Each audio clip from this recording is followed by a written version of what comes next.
Hey skiers, it's Bob with SkiEssentials.com. Welcome to our 2026 ski test. Got a Salomon QST S-Lab Echo.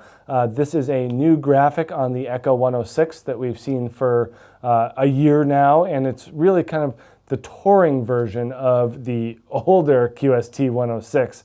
So this did not receive any structural or shaping upgrades for this year. While we see a whole new QST 106, they are keeping this Echo the same for at least another year.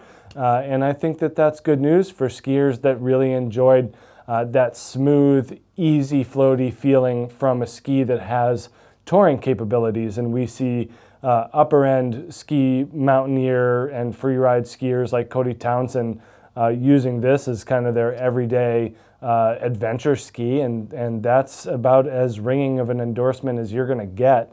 Really putting this ski to the ultimate test and bringing it through some very, very technical terrain. It's kind of hard to say what's a better touring ski because everyone's mix of uphill efficiency to downhill performance differs just a little bit. If you take weight out of the equation, this is one of the stronger performing downhill oriented touring skis out there. It is not a super light uphill ski. So if you're going to use this as a touring specific or as more of a hybrid ski and you want to save some weight, you're going to have to do it with your bindings and your boots and your other equipment as opposed to the skis here. But still built with a blend of Caruba and poplar in the wood core. They do use their basalt fibers through the middle of the ski and then cork in the tips and the tails. It's not the new corked amplifier that we see in the new QST skis, but it is a similar style of construction with those basalt fibers running throughout the lighter wood core in this. They also still use their double sidewall technology here, just beefing up that middle portion of the ski, making it feel a little bit more damp and stable, and especially in more technical terrain, nice to have just a little bit more sturdy material underfoot, especially if your life is on the line. But yeah, nice construction, really quiet and smooth throughout. Again, not the lightest of the touring skis out there.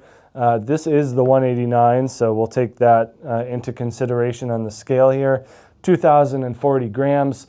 Usually we're not looking for anything north of that 2,000 gram mark for anything that's uphill oriented. But again, if your extra hard goods are lighter, then you're able to make up some of that weight, and you're also going to get the security and stability in a downhill format. Nice, smooth, even flex on these skis as well. Certainly something we've come to enjoy from the Salomon QST line, and that certainly is found in the Echoes as well.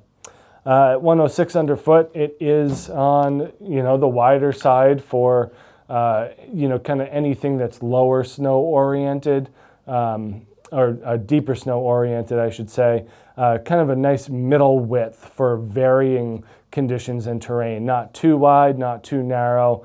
For a touring ski where the goal is to get into deep and fresh snow. This is almost on the narrow side, but again, it's more about preference and how wide you're willing to go.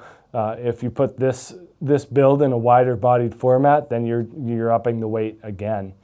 20 meter turn radius in the 189. I think that when you're in deeper snow, a lot of people prefer that longer turn shape and style. Just allows you to really be a little bit more surfy and smooth and take a more direct line, as opposed to something that's a shorter turn radius. Even if we look within Salomon's line and talk about the QST blank or something like that had a shorter turn radius but was wider, that suits a particular preference as well. Those that like to be a little bit more bouncy and playful with their turns, this is a little bit more smeary and surfy.